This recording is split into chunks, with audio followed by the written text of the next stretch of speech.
Hey everyone, I'm Nico from Licks of the Beast, and in this video, I'm gonna do a breakdown and analysis of my favorite Iron Maiden song, Sea of Madness. Sea of Madness is one of 3 songs from Somewhere in Time that were written by Adrian Smith alone, and I've always found it to be an absolute standout track from that album.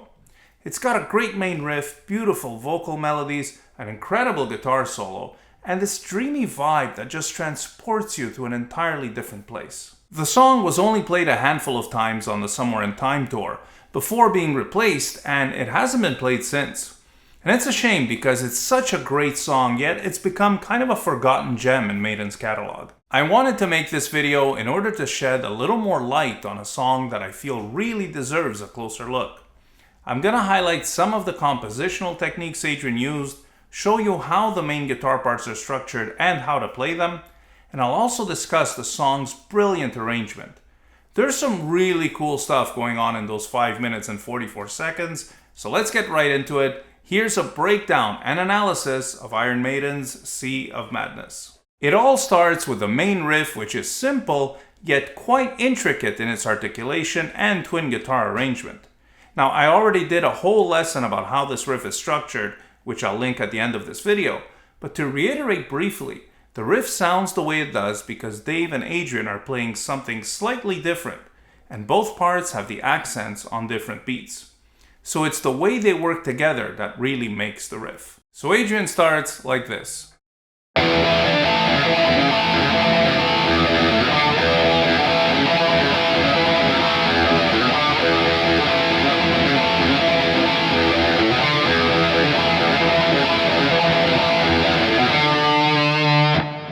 And then when the whole band comes in, the riff changes just slightly, so that Adrian then does this.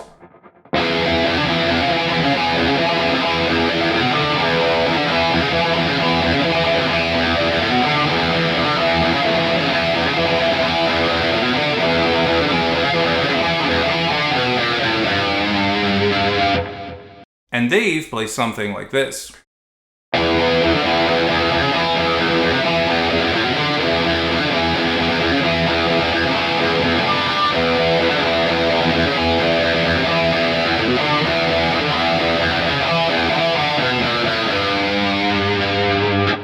It's interesting that Adrian drops the high A from the accented beat once the band comes in.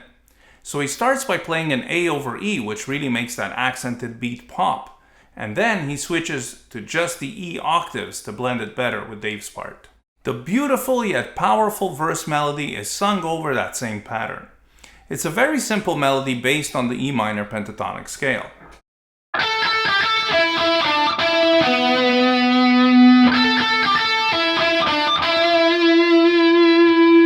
The pre-chorus features one of my very favorite rhythm guitar parts, and it goes something like this.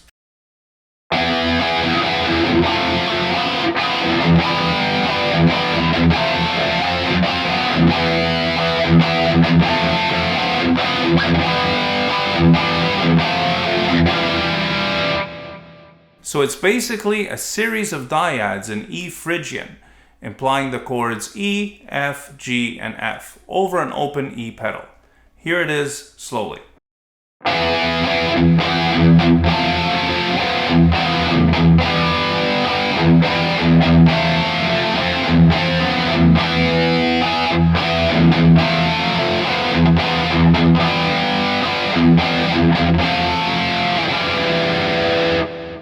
For the chorus, we have the first of many key changes, and I believe there are like 5 or 6 in total. So they modulate from E minor to A minor with this pattern.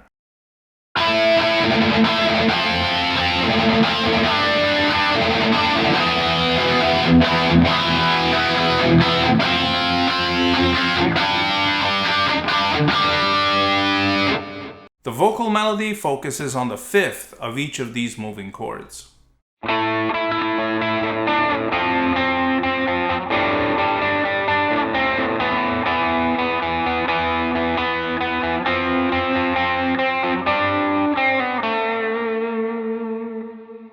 I also want to talk about the bass and drums here because they play a very important role in how the chorus sounds and feels.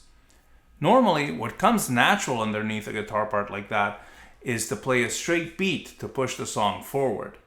Instead, what Nico and Steve do here is they kind of inch it forward with a very deliberate, syncopated pattern that is reminiscent of the groove they had going in the pre-chorus. It goes something like this.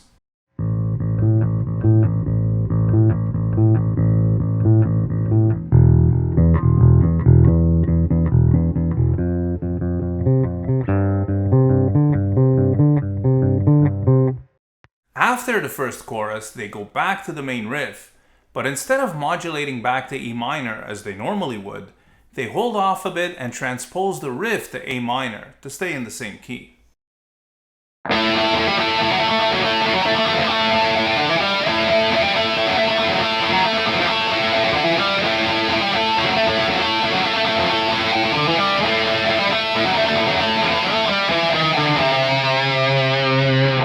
This maintains that sense of rushing forward, and the modulation back to E minor from the C of the tail has more impact than if you were to modulate from the G chord of the chorus.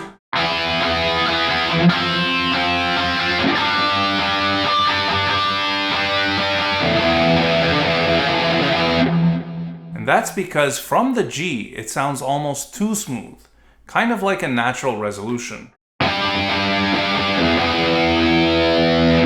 which would halt any momentum. And I love this kind of thing because I'm almost positive that the first thing they tried was to go back to the riff in E minor right after the chorus, and they probably had to play with that for a bit in order to find the right transition. After the second chorus, they modulate to the key of B minor for this first interlude.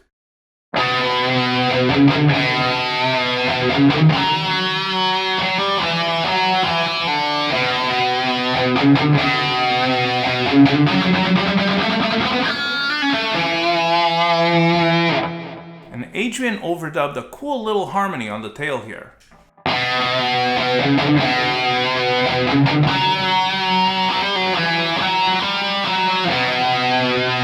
It's just two notes, but it really stands out so much. So altogether you get this.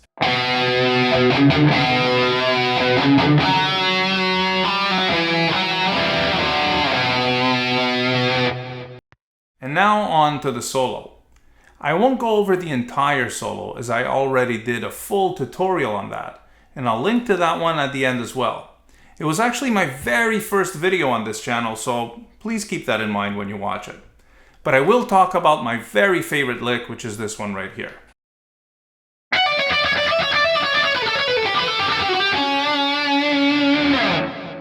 This is as Adrian a lick as you can get. And yes, I did just use Adrian as an adjective, and I stand by that decision 100%. The articulation of this lick is so important as that is what gives it that cascading sound. Here it is slowly.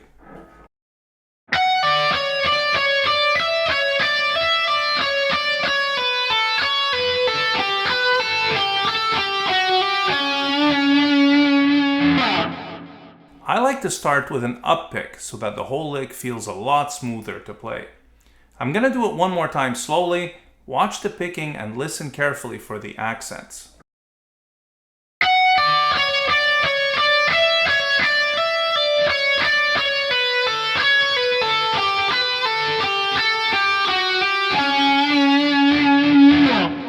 After the solo, we have yet another modulation, this time a whole step up to the key of C sharp minor for the second interlude.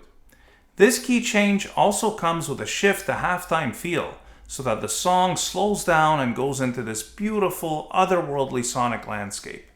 You have the guitar playing these arpeggiated chords, C sharp minor, A sus2, and B sus4.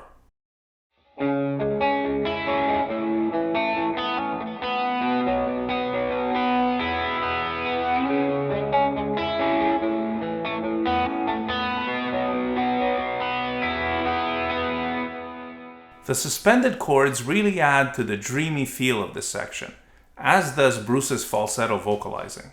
Adrian continues his solo over this part just for a few bars with some really tasty licks, and I especially like this first one.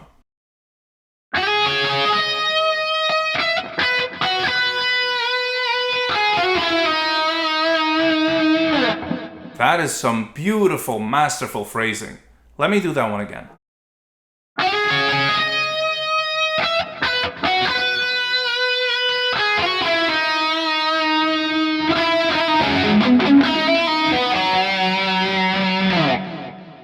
Steve Harris also plays a very interesting bass line here, in the same vein as what he does on Power Slave and Stranger in a Strange Land. Now, I'm not very good at playing this with my fingers, so I'll use a pick. And it goes something like this.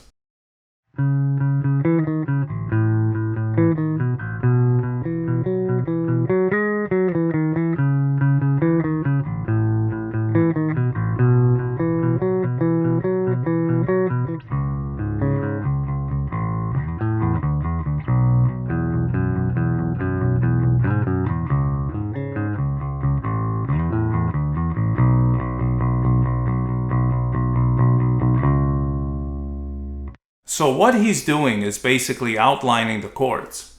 Initially, he's in the higher octave during Bruce's falsetto bit and Adrian's lead lines.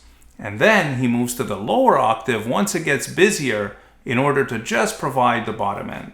From there, they go back to the riff with a key change back to E minor, followed by the pre-chorus and chorus with a final key change to A minor, and finally to the outro, which is one of my favorite parts of the song. This part is a simplified version of the chorus with just 3 chords, A, F, and G.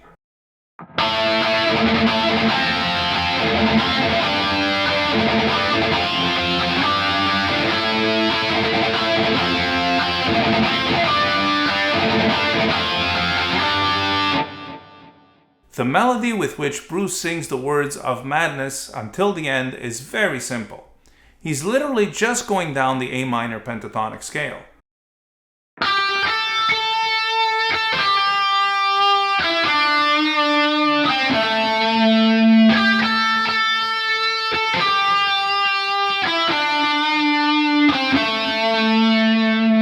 But with those chords underneath and with Bruce's powerful and impassioned delivery, its effect is extremely profound, especially when you add the harmony in thirds on the first half of the line.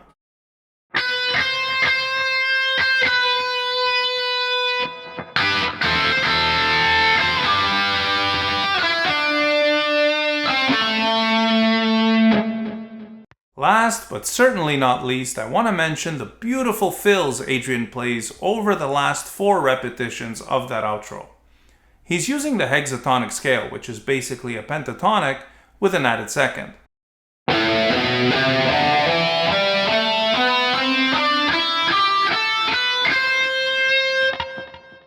And he's playing simple, short phrases to embellish the section without making his lines become intrusive to the vocal melody. And I especially love the first 2 licks.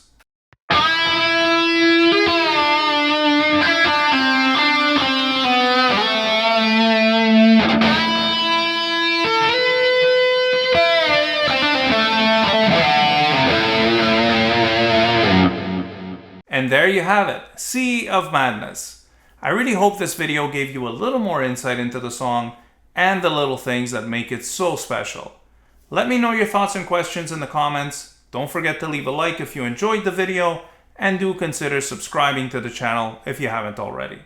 Thank you all so much for watching, and stay tuned for more licks of the beast.